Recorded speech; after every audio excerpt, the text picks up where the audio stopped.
Bonjour Akouros TB, Bonjour, comment vous allez? je vais super bien et J'espère vous? bien, merci. Sans plus tarder, je vais essayer de rappeler très bref ce que vous faites, votre activité et aussi votre vie petite privée. Alors, je rappelle que vous êtes consultante business analyst Exactement. et en parallèle, vous êtes coach. Exactly. Et en ce moment, vous êtes PDG de la structure Rose Company. Exactly. Ah, c'est bien ça. Merci. Et vous êtes aussi une figurante référente de la jeunesse togolaise. C'est un grand plaisir pour moi de l'entendre. Si je Ah, suis une figure de référence pour la jeunesse togolaise. et vous êtes également une mère célibataire de petit garçon de 3 ans. Ouais, mon champion. Je lui Ah, fais un coucou au passage. c'est trop bien, c'est trop mignon. Alors, nous sommes intéressés aujourd'hui sur le thème de l'entrepreneuriat. Nous avons des questions à vous poser parce que nous sommes également intéressés sur vos réponses parce que nous avons regardé quelques vidéos de vous qui nous ont également inspirés et D'accord. nous sommes ravis de vous avoir ici pour vous poser quelques questions. D'accord. Sans plus tarder, si vous voulez, on peut poser une seconde ou une minute et puis on reviendra vous poser des questions. D'accord, ça marche. Merci. À tout à Et nous revoilà. Alors, la première question, c'est que qu'entendez-vous par entreprendre? Merci pour la question. Je répéterai, je suis très honorée d'être là aujourd'hui. Alors, pour répondre à votre question, je vais dire que de façon générale, l'entrepreneuriat ou entreprendre, c'est détecter un problème et pouvoir apporter une solution. Donc, en tant qu'entrepreneur, tu dois apporter de la valeur sur tes services, les produits que tu mets sur le marché. Donc, de façon générale, c'est ce que je peux dire sur entreprendre ou entrepreneuriat. Merci beaucoup, mais j'ai une question euh, qui rentre bien évidemment sur la question qui est est-ce qu'on peut entreprendre sa vie en même temps que l'entrepreneuriat? Une question très pertinente. Oui. Bien évidemment, on peut entreprendre sa vie. Hein. Tu sais, c'est pas tout le monde qui doit apporter un service ou un produit sur le marché. Il faut entreprendre sa vie. Et moi, je dis souvent que, en tant qu'entrepreneur, tu dois être capable d'entreprendre ta vie avant de pouvoir se lancer dans l'entrepreneuriat. Parce que entreprendre, il faut aussi le mental, il faut un mindset d'entrepreneuriat. Donc, dans un premier temps, entreprendre sa vie, surtout sur le développement personnel, en ayant un mental très poussé, un physique bien en forme pour pouvoir réussir à l'entrepreneuriat. Donc, je dirais oui, entreprendre sa vie aussi, c'est très important. Merci beaucoup, c'est ça qui nous rejoint et qui nous permet également de vous poser la question si vous faites la différence entre avoir un état d'esprit entrepreneurial, que pensez-vous? Alors, avoir un esprit d'entrepreneuriat ou un esprit entrepreneur, c'est vraiment très important parce que dans notre société actuelle, tout le monde veut se lancer dans l'entrepreneuriat, y compris moi, tout le monde veut entreprendre, mais il faut avoir un esprit entrepreneurial.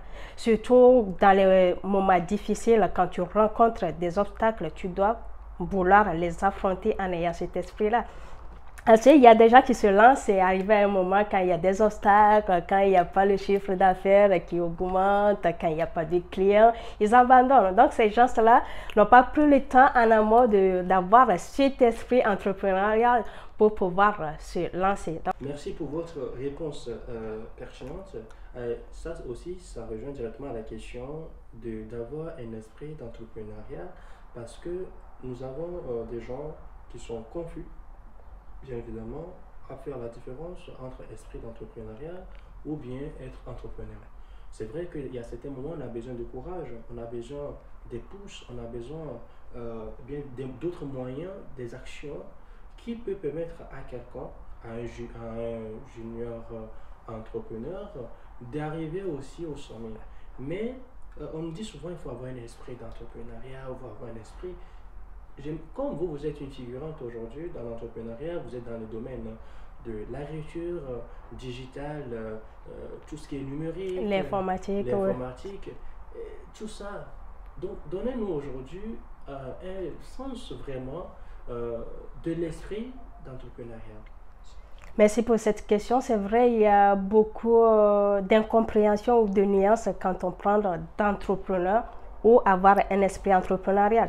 Moi, je dirais que avant de se lancer dans le domaine entrepreneurial, il faut que tu aies déjà en amont un esprit entrepreneurial. Et qu'est-ce que je dis par esprit entrepreneurial? Tu dois te préparer. Tu dois te dire que je vais me lancer, mais il peut y arriver que je rencontre des obstacles, des difficultés. Et mon produit aussi et mon service que je vais mettre sur le marché, il peut arriver que voilà, les clients ou mes proches ne s'intéressent pas à ce produit-là. Mais cela ne va pas m'empêcher de poursuivre, d'aller jusqu'au bout de mon objectif. Donc, il est très, très important d'avoir cet esprit avant de se lancer en tant qu'entrepreneur. Merci beaucoup. Pour ajouter, moi je pense évidemment aussi que c'est mobiliser l'énergie et les ressources nécessaires pour mener et porter les projets que l'on a envie de mettre en œuvre parce que ce n'est pas du tout facile. Merci pour votre réponse. C'est vraiment très, très pertinent ce que vous venez de dire. Oui. Merci beaucoup. N'oubliez pas que dans la maison des juristes aussi, nous sommes des entrepreneurs de base. Merci. Alors, aujourd'hui, nous avons récupéré quelques vidéos de vous qui sont vraiment pertinentes. Et par vos sourires, par votre élégance, par votre manière de parler, nous avons vu que vous êtes bilingue, vous parlez très bien anglais aussi. Et vous essayez de booster, de coacher les gens très rapidement en anglais. Donc du coup, nous avons récupéré 2 questions. Nous voulons connaître et savoir plus. Une de vos vidéos que les entreprises africaines à caractère francophone sont des entreprises de substance. Pouvez-vous nous en dire un peu plus? Parce que vous avez aussi fait une différence entre une entreprise francophone et une entreprise anglophone. Nous aimerions que vous développiez cet aspect parce que nous avons trouvé vos caractéristiques. Nous avons trouvé des éléments que vous avez envoyés ou vous avez donné comme réponse intéressant. Et peut-être il y a des gens qui n'ont pas suivi. Peut-être que je ne dirais pas que je suis le seul à suivre, mais j'aimerais que vous partagez encore cette expérience d'explication à d'autres intellectuels qui n'ont pas eu cette chance de vous écouter. D'accord. D'accord, merci. Oui, c'est vrai. Je pense qu'il y a de cela exactement une semaine, j'avais fait une vidéo dans laquelle je disais qu'il y a beaucoup d'entrepreneurs en Afrique, mais on a des entreprises de subsistance. Pour répondre à votre question, je dirais qu'une entreprise de subsistance, c'est une entreprise qui permet à son créateur de survivre, de ne pas penser au long terme, de juste avoir ce qu'il faut aujourd'hui ou demain pour subvenir à ses besoins ou aux besoins de sa famille. C'est pour cela que je parle d'entreprise de subsistance en Afrique.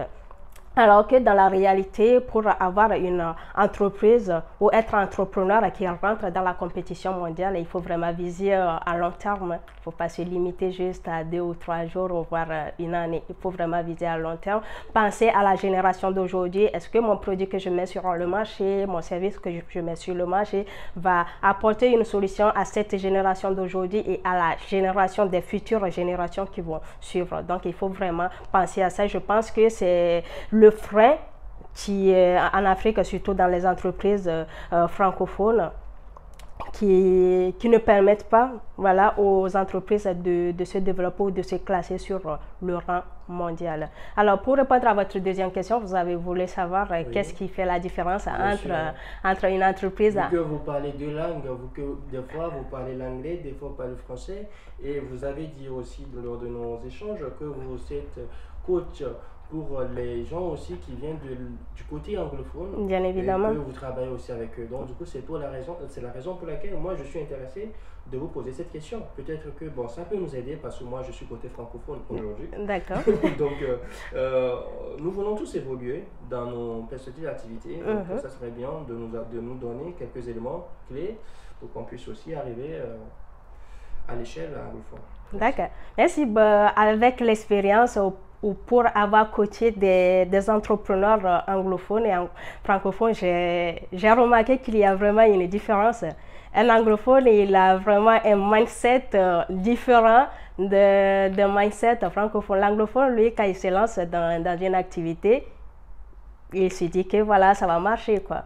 Il n'y a pas de retour en arrière. Peu importe ce qui va se passer, j'irai jusqu'au bout. Et je dirais aussi que cela vient aussi de leur éducation de base. Parce que l'éducation anglophone, on est bien d'accord qu'eux, ils ne se basent pas seulement sur la théorie, ce qu'on fait à l'école. Eux, il y a beaucoup plus de pratique. Et eux, pour eux, réussir à l'école, ça ne veut rien dire quoi. Il faut que tu arrives à faire quelque chose de pratique. Ils ne se basent pas sur les diplômes. Par contre, dans le système francophone, les gens, quand ils se lancent, ils sont un peu perdus, ils se disent que bah, si ça marche, ça marche. Si ça ne marche pas, bah, c'est pas grave, tu vois. Ça fait vraiment, ça fait vraiment la différence, tu vois. Donc, disons que l'anglophone a déjà une longueur d'avance sur le francophone parce que pour lui, ça doit aller, ça doit le faire. Alors moi, je peux rajouter en disant que l'entrepreneur ou bien l'entrepreneuriat, pour moi, c'est une aventure passionnante. Parce que si je vois le côté anglophone, je dirais qu'ils sont plus exigeants et exigeantes. C'est ça qui fait moi... c'est vrai, je suis d'accord avec vous sur ce point. Moi, je peux dire que je vois chez les anglophones. Les Anglais, ils sont exigeants. 1 euro, c'est 1 euro, 2 euros, c'est 2 euros. Ils ne peuvent pas manger, ils disent, ok, c'est bon, on va faire ça. Pour nous, je ne sais pas, bon, parce que moi aussi je côtoie un peu, ou le début des juniors entrepreneurs que je côtoie lors de leur rédaction. On voit, si on dit, écoutez, le budget ou ça et ça, il dit, ouais, on peut pas. J'ai l'impression que le finance est un obstacle aussi côté anglophone. Et comme on n'est pas bien entouré, côté francophone, excusez-moi, comme on n'est pas non plus bien entouré, donc du coup, il y a ce doute. Oui. Ce doute, c'est pas un doute éthique, mais il y a un doute de résilience. Alors que chez les anglophones, on y va, on est passionné, on va y arriver. Oui. Même ça, on voit tout le monde de leur côté, ils y arrivent. Oui. Mais on ne comprend pas pourquoi. Oui. Je ne sais pas si Dieu... C'est le mindset, non? C'est pas une question de Dieu. Dieu, il est juste, hein, il est là pour tout le monde. Peut-être que Dieu a révélé quelque chose à grand patron entrepreneur anglais. Je dirais c'est un mindset au fait, et de l'éducation surtout. D'accord. Oui. D'accord. Donc du coup, si nous allons retenir, c'est qu'eux sont exigeants. Oui. Exigeants et exigeantes dans leur manière de faire, dans leur manière d'entreprendre. Oui. D'accord. Ce qui n'est pas le cas dans le système francophone. D'accord. Bon, merci beaucoup. Alors, oui, c'est vrai, tout ce qu'on vient de dire. Ce que nous sommes en train de dire aussi, ce n'est pas pour défendre les entrepreneurs francophones, ou voilà, c'est qu'on leur demande d'être un peu exigeants et de faire beaucoup de sacrifices aussi. C'est vrai qu'ils font beaucoup de sacrifices, ils n'ont pas les moyens de leur côté suffisants, et souvent quand on veut, ils vont prêter de l'argent, les prêts sont très hauts, les intérêts sont énormes, et déjà ça aussi, ça affaiblit ce côté. Oui, je suis tout à fait, je suis tout à fait d'accord avec vous. Parce que des fois, j'essaie de rentrer dans leur peau, j'essaie de comprendre, parce que les choses ne sont pas pareilles chez les anglophones que chez les francophones. Il y a un laisser un peu aller chez les anglophones lors de leurs prêts, des investissements, et qu'ils savent très bien qu'ils vont revenir. Parce que déjà, eux-mêmes, ils montrent un côté sérieux, déterminé de la chose. Oui. Donc, du coup, je pense que si nos frères ou bien nos collègues, nos connaissances, nos contacts peuvent côtoyer aussi certaines personnalités ou bien certaines personnes qui sont côté anglophone, comment ils font? C'est ce que moi je fais. Vous allez remarquer que moi je suis toujours en train de suivre les grands entrepreneurs anglophones, surtout américains. Oui, parce qu'on a vu que c'est eux aujourd'hui, c'est les big boss aujourd'hui. Et voilà, donc c'est quelque chose des fois qui m'intrigue, qui me dérange, qui me gêne un peu, mais bon, je sais qu'on va y arriver, on va y arriver. Ça c'est sûr. Parce que vous avez aussi, vous êtes une figurante, pas que pour les Togolais, mais aussi quand vous résidez en France, ce que vous faites est sur tous les toits. Donc je pense que c'est une bonne chose aussi de parler de ça, d'insister dessus, de faire la différence entre, et de nous donner aussi des solutions, de nous donner des approches de solutions. C'est ça aujourd'hui que nous avons besoin. C'est vrai, il faut retracer le passé pour rebondir sur le futur, mais aussi on a besoin des solutions. Parce qu'on voit aussi que quand on invite les gens de parler, ils nous disent des choses, mais au final, ils ne donnent pas des solutions, ils ne donnent pas des réels potentiels pour qu'on puisse avancer. Donc, ce que nous allons faire, si ça ne vous dérange pas, parce que moi aussi j'ai l'habitude de suivre ou bien de regarder quelques vidéos du patron groupe SWAT qui s'appelle Nicolas Raquet.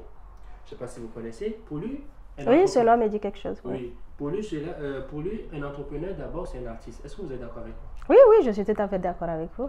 Parce qu'un artiste, on est d'accord, c'est quelqu'un qui crée des choses. Oui, il faut tout le temps créer. Il crée des produits, tout. Et il cherche de nouvelles richesses. Oui, mais il faut innover. Voilà, il faut innover. L'innovation, c'est ça. Parce que je me rappelle aussi une fois, il avait dit, si vous êtes déterminé, rassurez-vous que c'est la base de votre création d'entreprise. Donc c'est ça aussi qui dit que pour être un bon entrepreneur, il faut tout déterminer. La détermination. Il faut être discipliné. C'est vrai. Et vous, qu'est-ce que vous pensez? C'est vrai. Pour être un bon entrepreneur, qu'est-ce que vous citez? Pour être un bon entrepreneur, je pense que vous avez dit les bases. Hein. Être très déterminé, discipliné, avoir un mindset d'entrepreneur exactement. Et se dire que ben, voilà, je suis prêt, je vais tout faire. Je suis prêt à tout en fait pour y arriver, pour atteindre mes objectifs. Pouvez-vous me donner quelques éléments aussi d'être un bon entrepreneur? Parce que je poserai vers la fin. Est-ce que vous êtes une bonne entrepreneuse? Je dirais que oui, je suis une bonne entrepreneuse parce que je suis très dynamique. Et quand je commence un projet ou je me lance dans une activité, je vais jusqu'au bout, peu importe les obstacles que je vais rencontrer, peu importe les difficultés, que ce soit sur le plan financier, le plan mental, le plan émotionnel, j'essaie de foncer jusqu'à y arriver. Alors, moi, oui, merci beaucoup. Je viens de dire tout à l'heure qu'être un bon entrepreneur ou entrepreneuse, il faut être discipliné. Oui, la discipline, oui, c'est très important. Qu'est-ce que vous mettez dans la discipline alors? C'est comment vous faites pour dire que oui, je suis une entrepreneuse, une bonne entrepreneuse, donc je suis disciplinée. Quelles sont vos routines, vos activités? C'est quoi? C'est-à-dire que vous avez un programme en disant, oui, je me réveille ce matin, je fais ça. C'est quoi exactement? C'est quoi la discipline d'une entrepreneuse ou d'un entrepreneur? D'accord. Je dirais que la discipline, c'est déjà arrêter de procrastiner. Quand tu fais un planning pour cette journée d'aujourd'hui, il ne faut pas procrastiner, il faut suivre ton planning. Déjà, ça va te permettre de beaucoup avancer dans ce que tu veux réaliser dans la journée. Donc, vous voulez dire que c'est d'avoir un planning de routine? Oui, il faut avoir une routine. Et moi, j'ai une routine. Vous pouvez me dire si vous êtes sûr? Bien sûr, je pense que j'allais déjà partager dans quelques-unes de mes vidéos. Moi, j'ai une routine tous les jours. Quand moi, je me réveille, je prends le temps de faire du recul sur moi-même par rapport à la journée précédente, voir ce que j'ai eu à réaliser et tout, rester pendant 2 à 5 minutes, très silencieux. Ensuite, je prie bien évidemment, j'essaie de méditer, de prier. Après, j'essaie aussi de lire. Parce que tous les matins, moi, je lis. Quels sont les livres que vous lisez? Actuellement, je suis en train de lire 1 million followers. Parce que je veux vraiment augmenter mon audience sur les réseaux sociaux. Puisque j'ai bien évidemment un projet en cours, la Acosika Cosmétique. Donc, j'ai vraiment besoin d'une audience. Et je lis aussi les 48 lois du pouvoir, de Power, qui est vraiment un livre très aussi, très pertinent à lire en tant qu'entrepreneur ou entrepreneuse. Voilà. Ouais. Et du coup, par exemple, moi, je suis un petit peu dérangé aussi sur cette question en disant que les entrepreneurs ne doivent pas être sociables. Vous, qu'est-ce que vous pensez? Est-ce que la sociabilité fait d'un entrepreneur, ou bien fait d'un entrepreneur un bon entrepreneur, ou bien fait d'un entrepreneur quelqu'un de très bon? C'est une très bonne question, je trouve. Ouais, j'ai attendu dire que il y a les entrepreneurs qui sont pas sociables. Ils n'ont pas le temps pour les autres, ils n'ont pas le temps pour sortir, faire la fête et tout. Ouais, on peut dire que oui, d'une part, faut être un peu antisociable. Si tu as vraiment des objectifs grandioses à atteindre, il faut parfois être solitaire, être focus sur ce que tu fais. Et après, le reste viendra, quoi. Moi, je ne vais pas dire que je suis antisociable, mais ça m'arrive parfois de vouloir rester très seule. Bon, d'autres me disent que je suis solitaire, oui, je l'assume, j'aime être seule parfois pour pouvoir penser, réfléchir à mes projets. Mais cela n'empêche pas d'échanger avec les gens, de les écouter, puisque je fais du coaching, bien évidemment.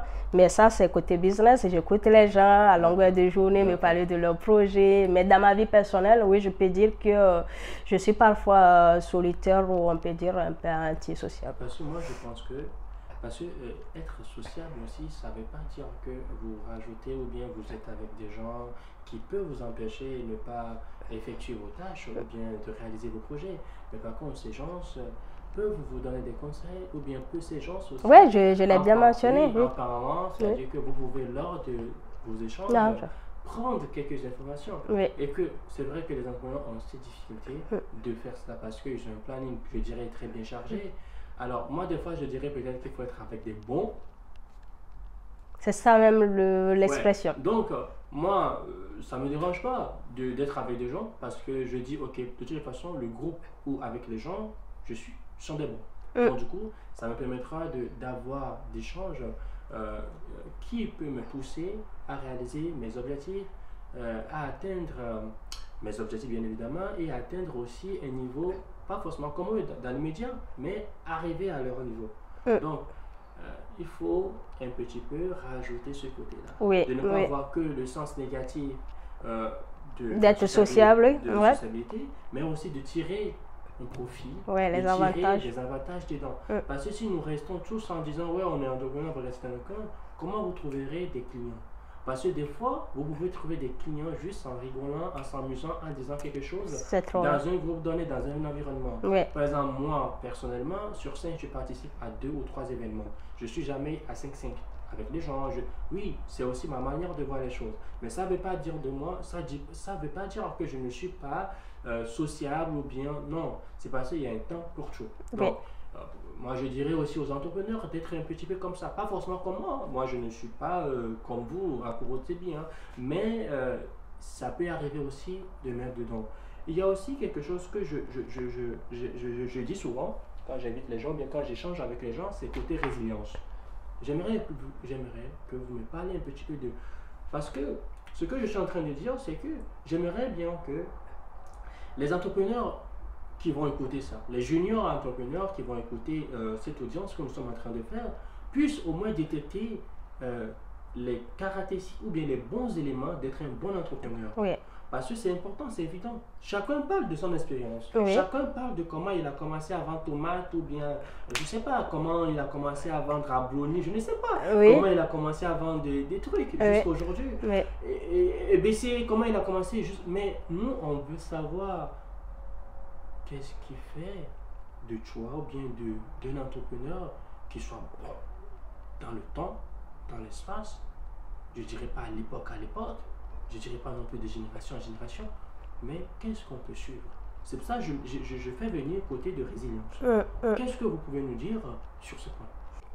Merci beaucoup pour cet échange parce que ce que nous gardons aujourd'hui, c'est un réel profit pour nous, pour notre génération à venir, future.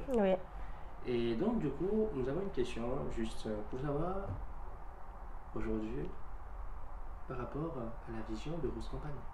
C'est quoi? Rose Company, déjà, je peux, si vous le permettez, je peux donner une petite histoire derrière Rose Company.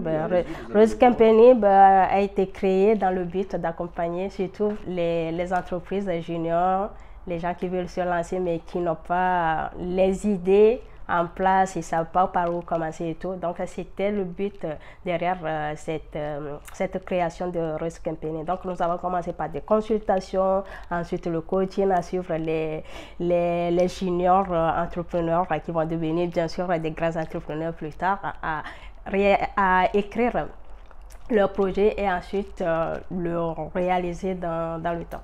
Et actuellement, nous avons aussi un projet en cours dans Rose Company. Nous avons créé un pôle, on peut dire l'UC qui va se focaliser sur les cosmétiques et qu'on appelle la marque du projet, ce sera Acousica Cosmétiques. Donc, c'est vraiment un projet qui nous tient à cœur puisque nous-mêmes, disons, nous nous intéressons aux cosmétiques parce que c'est un domaine qui prend vraiment de l'ampleur. Et voilà, donc l'idée derrière, c'est de mettre en place des projets qui vont aider nos clients à révéler la beauté naturelle qui se cache en eux. C'est intéressant ça.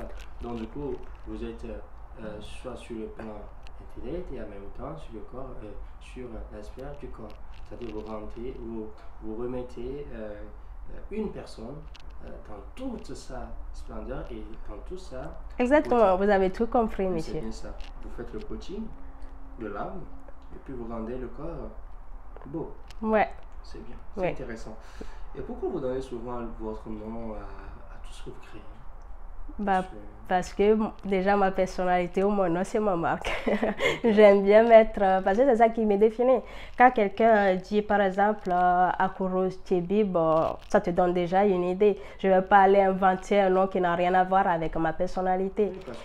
Oui, c'est parce qu'il y a, bon, il y a des entreprises aujourd'hui qui n'ont pas forcément Oui, nom. oui, je suis d'accord. Par exemple, vous venez de parler encore d'un projet qui est en cours, mais vous avez encore donné le nom de Akurosi Cosmétiques. Akusika. Akusika. Ouais, le Sika, là, ça a une histoire aussi derrière. Je pense qu'à la sortie de cette gamme ou de cette marque, je viendrai sur votre plateau vous partager, voilà, pourquoi Sika, pourquoi j'ai inclus Sika dans cette marque.